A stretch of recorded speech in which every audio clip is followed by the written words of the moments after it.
welcome to Module 7 of the Soul Contract. Again, I cannot believe how quickly we are flying through these modules, flying through our wheel of life. But I am incredibly humbled to be on this experience with you, and I am so excited to dive into this week's module. So this week's module is all things love and romance. Now, just a little disclaimer, I may not necessarily be the most expert in this field. I'm not in a relationship. I don't necessarily have my love and romance pie slice all as it's supposed to be. But what I am going to share with you today is basically my perspective on love and romance when it comes to how to experience it in your life. And although I may personally not necessarily be in a loving relationship, I am in a loving relationship with myself, and I am in a loving relationship with the source that I am of.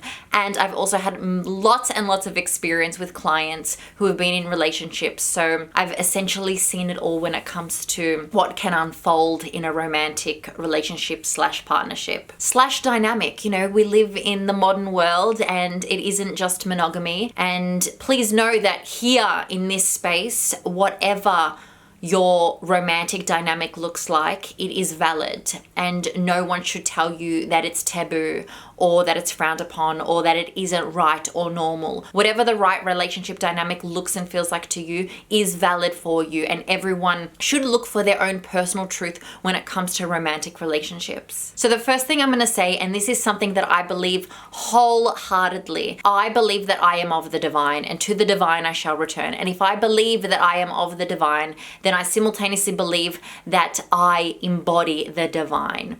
And therefore every person, every place, every experience is also divine. And I believe in divine timing. I believe that the person that's meant to be in your life, or the people or collection of people that come into your life throughout your lifetime, it's all divine. I wasn't meant to meet my person yet. And the people that have been in my life experience were meant to be there. And anyone who will be in my life experience is supposed to be there in divine timing. That doesn't mean that I don't have complete power to magnetize, be a magnet for the right person to enter my life. But I simultaneously believe that when it's the right time, they will come into my life experience. And I believe that because I believe that my higher self has the wheel right now, and the physical part of me, although I want a partner, or although I'm not saying that that's necessarily true for me right now, but although you may want a partner now, although you may want a romantic relationship, although you may be in a romantic relationship and you want it to be better, the higher self knows best. The higher self knows what's for the highest good of everyone involved. And it could be that your person right now is in a loving relationship with someone else. And when those lessons are to be learned and to evolve, then it'll be the divine timing for both of you. You don't know.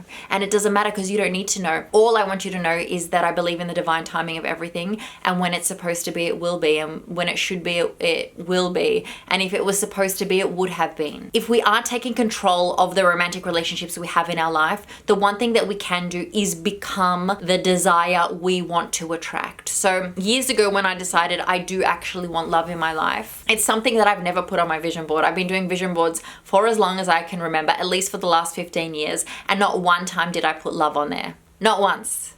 And then a few years ago, I was like, no, I do want a loving relationship. So what I decided is that, well, who is the type of person I would want in my life experience? And I wrote a list. It was a very general list, but a list nonetheless. And I was like, well, am I the type of person that would be with this type of person? Am I the type of person that that person would be describing on their list? And if I'm not, then I need to become it. So I started to learn how to cook. I started to learn how to eat properly. I started to learn how to really move my body and honor this physical vessel that I have. And I started creating a routine, and I started prioritizing self-care, and I started meditating more, and I started being a kinder person, and I started being more loving, and I started projecting this high vibration that I wanted to emit, because that's what I wanted to attract back to me. Through the process of becoming the person that would attract that person, I realized that I am the person I'm looking for. The person I am becoming is the person I want in my life. And look at me, I've got it because I am that person. So now I realize is that whoever I do eventually end up with in a romantic dynamic,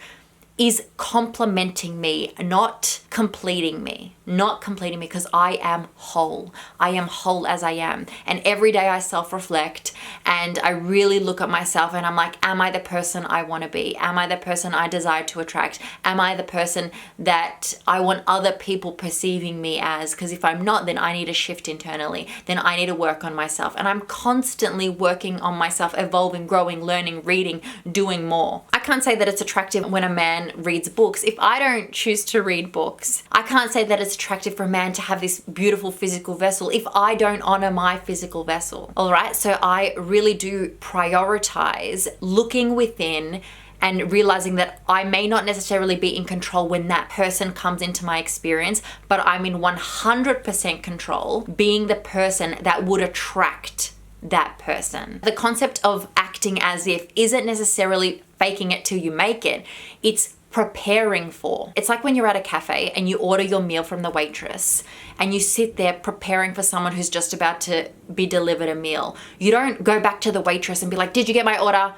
Did you hear what I said? Did you get it right? Did you tell the back? Are they making it? How long is it going to take? You don't do that. You just sit there and get ready for the meal to be presented to you. It's the same with me. I wouldn't go into a cafe and order a huge meal if I'm full. I wouldn't go into a cafe and order a meal that's not what I wanted.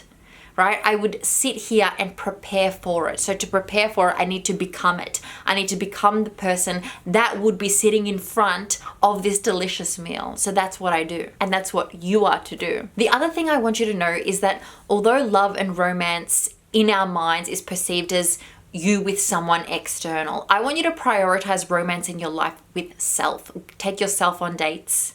Love and nurture yourself. Have nights where you literally experience the evolution of a romantic relationship, but with self. What would that look like? Would you take a bath together? Take a bath alone? Would there be candles? Would there be flowers? Would you wear something very sexy?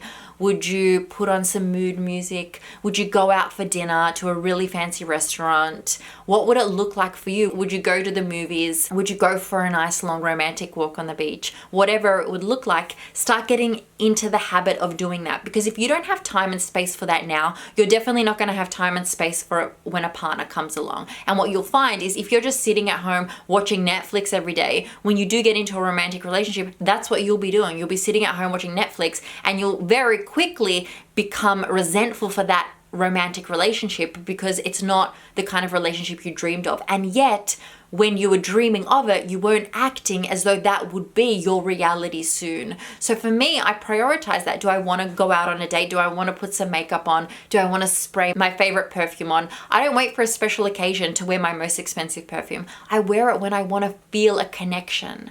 I wear it when I want to feel more sexy and intimate and sensual. So I evoke the feeling of romance in my current reality, even though I may not necessarily have a romantic partner, but I have a romantic self. And I start to really embody that. Now, stemming off from that is embodying the divine feminine and the divine masculine. Now, regardless of your gender, we embody both energies. Now, the divine masculine is a fixed energy.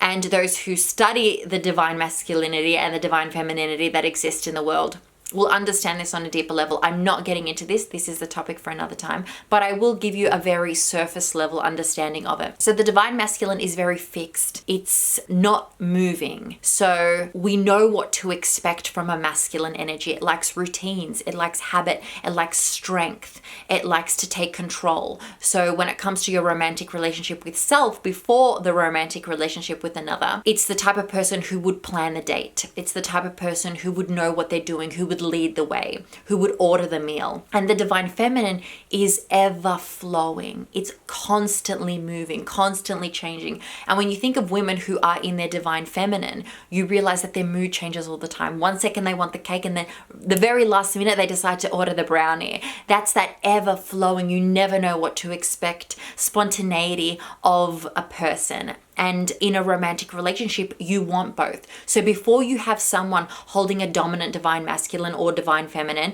and you embody the other dominant element, you need to embody both so you can experience that romantic exchange, that duality of life, the polarity of life. And throughout that process, don't discount vulnerability. Vulnerability comes from both the divine feminine and divine masculine, because when we allow our heart to open, we allow room and space for deeper connection with self, with another. If you're already in a romantic relationship, how can you honor them being in the divine feminine or divine masculine, and how can you then balance that out? So sometimes, although I am a woman, sometimes I will be dominantly in my divine feminine and sometimes I will be dominantly in my divine masculine, and I need the other person to balance that out.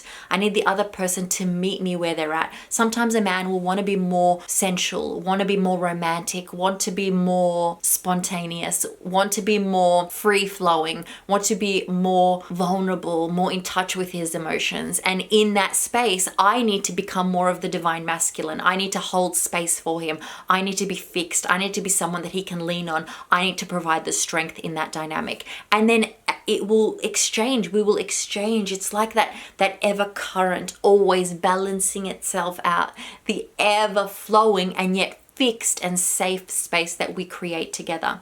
So romance isn't just the roses and the chocolates and the romantic dates. Romance is about being vulnerable. Romance is about understanding that there is a balance to romantic relationships with self, with others, with the world, and that it embodies both the divine feminine and divine masculine. So if I want this partner that I dream of who's in his divine masculine, then I need to make sure that I'm balancing that out now. Am I in my divine feminine? Little things that I like to do, like my nails and my toes, are always done. Always, wherever you see me, you can count on the fact that my nails and my toes will always be done. I practice a lot of self-care that gets me in touch with my divine feminine. I get facials, I get pampered, I get laser, I like to be hairless. You know, little things like that make me feel more womanly. I like to buy lingerie. Not that anyone sees it but me, but it doesn't matter. I like to wear it and I like to feel very sexy. I like to put moisturizer on after every single shower, my oils, my essential oils, my perfumes. I like to feel very feminine. I like to wear beautiful dresses. Although at home, I like to wear baggy t-shirts and tracky pants. When I go out, I like to feel very feminine. I like high heels and I like tight dresses. And I'm not saying that that's the only way to embody your divine feminine, but it is a very sensual experience. And I like to embody that now. And in return, I will attract someone who's in his divine masculine most of the time. That doesn't mean he doesn't embody his divine feminine. He will, as I embody my divine masculine. Right now, I'm taking control. I'm taking action. I'm fixed with my goals. I'm not fixed on my goals. I'm fixed in my commitment to my goals. That is a very divine masculine element.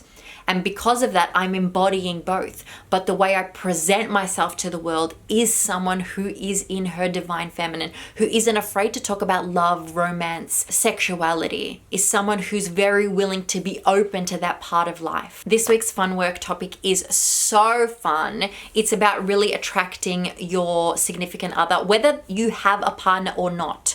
You may not necessarily be in the type of relationship dynamic you want to be in. So today is all about being very clear with what you want, because the universe can't deliver to you what you want unless you know what you want. So today is about clarifying what you want with conviction. Now, if you're in a situation where you want a more one-on-one intimate experience when it comes to talking about romance, love, partnerships, the divine masculine or divine feminine, you know I offer my one-on-one coaching program called the Sacred Wisdom Within, where we can go on a much deeper level into understanding how to balance, what type of activities are good for you personally, not just the general ones I discussed here today, and how you can apply them and change the dynamic of a relationship, and to decide if the romantic relationship you're in is serving. And if you're not in one, how can you connect with self? So all of that's available on the course homepage. I love you, and I will see you in next week's module. Peace.